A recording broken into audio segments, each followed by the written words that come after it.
इस चैनल पर बताई जाने वाली सभी घटनाएं सत्य घटनाओं पर आधारित हैं। हम प्रत्येक विषय पर गहराई से शोध करके प्रामाणिक जानकारी प्रस्तुत करते हैं। हमारे उद्देश्य केवल सत्य को सामने लाना और जागरूकता फैलाना है।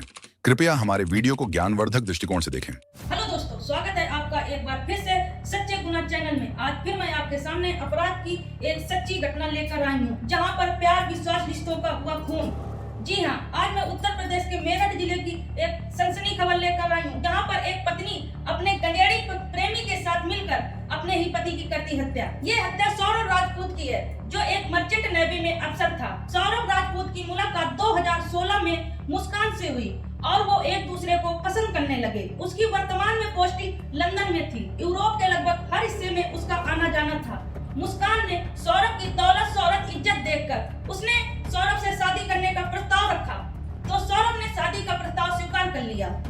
सौरभ ने शादी की बात जब अपने घर में की, तो उसके घर वाले शादी की बात सुनकर भड़क गए। उन्होंने मना किया कि तुम मुस्कान से शादी न करो, लेकिन सौरभ कहने लगा, मैं उसी लड़की से शादी करूंगा क्योंकि मैं उससे प्यार करता हूँ। लाख समझाने के बाद सौरभ नहीं माना, कहने लगा मैं शादी उसी से करूंगा। तब घर वालों ने कहा, अगर तुम उससे शादी करना चाहते हो, अगर अपनी मर्जी की करना चाहते हो तो करो, लेकिन हमारा आपसे कोई रिश्ता नहीं रहेगा, ना हम लोग आपकी शादी में शामिल होंगे। सौरभ ने घर वालों से बगावत करके 2017 में मुस्कान से शादी कर ली।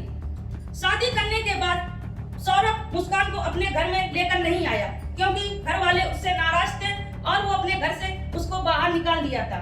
सौरभ शादी करने के बाद ब्रह्मपुरी के इंदिरा नगर में एक किराए का मकान लेकर अपनी पत्नी मुस्कान के साथ रहने लगा और 4 महीने एक साथ दोनों रहे। 4 महीने के बाद सौरभ फिर अपनी पोस्टिंग जहाँ लंदन में थी, वो वहाँ ड्यूटी पे चला गया। सौरभ की ड्यूटी जाने के बाद मुस्कान अपने घर में आकर, यानी अपनी मम्मी पापा के पास आकर रहने लगी, क्योंकि मुस्कान का रिश्ता मम्मी पापा से लगातार बना हुआ था। लेकिन सौरभ का रिश्ता उसके घर वालों से खत्म हो गया, क्योंकि सौरभ के घर वाले शादी से सहमत नहीं थे, लेकिन मुस्कान के घर वाले शादी से सहमत थे। सौरभ जो कि मर्चेंट नेवी में था, इसलिए उसका साल में 1 या 2 बार ही आना होता था। इसलिए मुस्कान अधिकतर अपनी मम्मी पापा के घर में रहती थी। कभी कदार जहाँ उसने किराए में मकान लिया था, वहाँ पर रहने चली जाती थी। कभी कदार वो अपनी मम्मी पापा के साथ रहती थी। इस तरह दोनों की खुशहाल जिंदगी चल रही थी। सन 2019 में मुस्कान ने एक पुत्री को जन्म दिया। सौरभ ने जब ये बात सुनी कि मैं एक पुत्री का बाप बन गया हूँ, तो उसको बहुत खुशी हुई। वो छुट्टी लेकर अपनी पत्नी से मिलने आया। दोनों के बीच में सब कुछ ठीक चल रहा था। समय और बीता, मुस्कान की बच्ची बड़ी होने लगी, जिसका नाम पीहू था।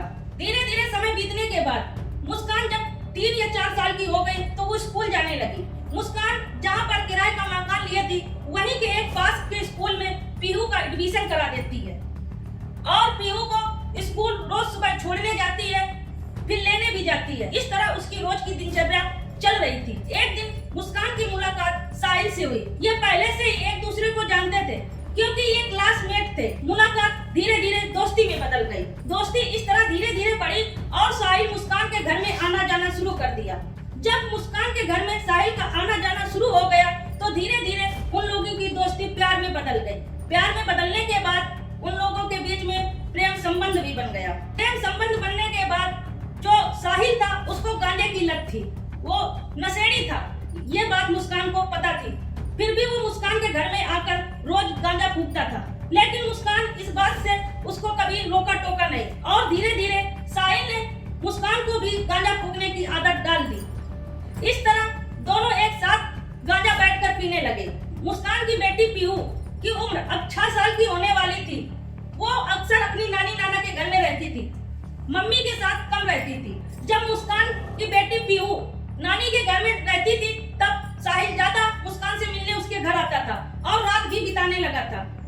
इस तरह धीरे धीरे दोनों के बीच में काफी ढेर सारी बातें होने लगी और उसने अपने पति के बारे में भी पूरी जानकारी साहिल को बता दी थी कि मेरा पति मर्चेंट नेवी में अफसर है और उसका साल में 1 या 2 बार ही आना होता है।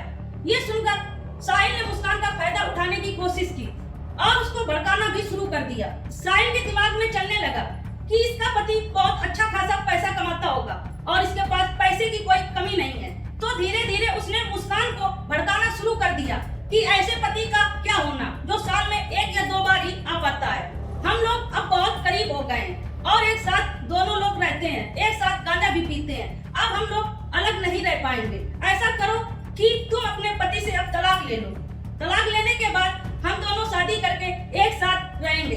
इस तरह मुस्कान को भड़का भड़का कर और गांजा पिला पिला कर उसको अपने नियंत्रण में कर लिया। अब मुस्कान को गांजा की इतनी लत लग गई थी कि वो गांजे के बगैर रह नहीं पा रही थी। वो गांजा पीने के बाद कभी कभी अपने पति से भी बैठी बैठी बातें करने लगती थी और बताती थी कि मुझे अब मैं नशा करने लगी हूँ। ये बात सुनकर सौरभ को अचंभा हुआ कि मुस्कान तो पहले नशा नहीं करती थी, अब इसे क्या हुआ, क्या मजबूरी हुई कि ये नशा करने लगी। इसी विषय में और जानकारी पता करने के लिए उसने सोचा कि अब मैं छुट्टी लेकर अपने घर में जाऊंगा और मुस्कान को समझाऊंगा कि ये नशा करना छोड़ दो और हम लोग साथ में रहेंगे। और ये भी उसने सोचा कि मेरी बेटी पीहू का 26 फरवरी को जन्मदिन है और 3 दिन बाद मेरी पत्नी का भी जन्मदिन है, तो हम लोग आपस में बैठकर एक दूसरे को समझेंगे और धूमधाम से बर्थडे मनाएंगे। यही सोचकर सौरभ राजपूत लंदन से मेरठ अपने घर आ गया। लेकिन सौरभ को क्या पता था कि जिस पत्नी का वो बर्थडे मनाने आ रहा है उसी की पत्नी ने अपने आशिक के साथ मिलकर उसकी मौत का जाल बुन रखा है। पीहू के जन्मदिन के 3 दिन बाद मुस्कान और उसका प्रेमी साहिल ने मारने का प्लान बनाया था। उन्होंने सोचा कि अगर पीहू घर में रहेगी तो हो सकता है हम सौरभ को न मार पाए, इसलिए मुस्कान ने पीहू को मम्मी पापा के घर में छोड़ दिया। छोड़ने के बाद रात को जब उसने खाना बनाया, उस खाने में उसने नींद की गोली मिलाकर सौरभ को खाना खिला दिया। खाना खिलाने के बाद सौरभ को गहरी नींद आ गई और वो सोने रूम में चला गया। जब बेहोशी हालत में सौरभ सो गया तब मुस्कान ने अपने प्रेमी साहिल के पास फोन किया कि अब सौरभ गहरी नींद में सो चुका है, अब तुम तुरंत आ जाओ यहाँ पर। थोड़ी देर बाद साहिल मुस्कान के घर में आ गया। दोनों एक साथ रूम में गए। रूम में जाने के बाद मुस्कान अपने पति की छाती के ऊपर बैठ जाती है। 3 बार चाकू से उसने जोरदार वार किया। जैसे ही सौरभ की मृत्यु हो गई तो दोनों ने मिलकर उसके कई टुकड़े किए। शव को छुपाने के लिए वो एक प्लास्टिक के ड्रम में भर देते हैं। अब भरने के बाद उसके ऊपर सीमेंट का घोल डाल देते हैं जिससे शव उसी में जम जाए और बदबू भी ना आए और किसी को पता भी न चले। इस तरह शव को एक ड्रम में छुपा देते हैं। शव को छुपाने के बाद मुस्कान और उसका नशेड़ी प्रेमी दोनों घूमने मनाली 15 दिन के लिए चले गए। किसी को शक न हो इसलिए सौरभ का फोन भी अपने साथ ले गए और पुरानी फोटो सोशल मीडिया में अपलोड की कि किसी को उनके ऊपर शक न हो। सबको ये लगे कि सौरभ और मुस्कान एक साथ मनाली घूमने गए हैं। 15 दिन घूमने के बाद मुस्कान जब अपने मम्मी पापा के यहाँ आती है तो मुस्कान की बेटी पीहू पूछती है पापा कहाँ है, मुझे पापा से मिलना है। वो गोल मटोल करके बात बनाती है कि पापा अभी दूसरे काम से बाहर गए हैं, कुछ दिन बाद वो आ जाएंगे। मुस्कान की माँ दबाव डालती है कि सच सच बताओ सौरभ कहाँ है। मुस्कान की माँ के दबाव डालने पर झंझनाते हुए मुस्कान बोली मैंने तो सौरभ की हत्या कर दी है। हत्या करने के बाद उसके शव को हमने एक ड्रम में छुपा के रख दिया है। जब मुस्कान ने ये बात अपनी माँ को बताई, माँ ने जैसे ये बात सुनी तो उसके होश उड़ गए और उसने तुरंत ये बात मुस्कान के पापा को बताई। मुस्कान के पिता तुरंत पुलिस स्टेशन जाकर अपनी बेटी के खिलाफ FIR दर्ज कराई कि उसी ने अपने पति की हत्या अपने प्रेमी के साथ मिलकर कर दी है और शव को एक ड्रम में छिपा कर रख दिया है। रिपोर्ट दर्ज करने के बाद पुलिस फौरन मुस्कान के घर में आई। घर में आने के बाद छानबीन शुरू कर दिया जहां पर एक ड्रम रखा था। जब ड्रम की जांच की, सौरभ का शव कई टुकड़ों में सीमेंट से जकड़ा हुआ मिला। शव को बरामद करने के बाद पुलिस ने मुस्कान और उसके प्रेमी साहिल को गिरफ्तार करके अपने साथ पुलिस स्टेशन ले आई। पुलिस ने जब कड़ी पूछताछ की तो दोनों ने जुल्म कबूल किया और उसने पूरी सच्चाई बताई। मुस्कान ने पुलिस को पूरी सच्चाई बताई कि मैंने इसलिए अपने पति को मारा है कि वो मुझे नशा करने से रोकता था। मुझे नशे की इतनी बुरी लत लग गई थी कि जब तक मैं नशा नहीं कर लेती थी मुझे चैन नहीं मिलता था। इसकी आदत साहिल ने मुझे लगवाई थी। पुलिस दोनों का बयान लेने के बाद कोर्ट में पेश किया जहां पर वकीलों की भीड़ लग गई और दोनों को मारने का वकीलों ने प्रयास किया और वहां पर जनता की भीड़ लग गई। जनता भी उनको मारने के लिए टूट पड़ी। किसी तरह पुलिस ने उन दोनों को बचाकर जेल में सुरक्षित रखा है।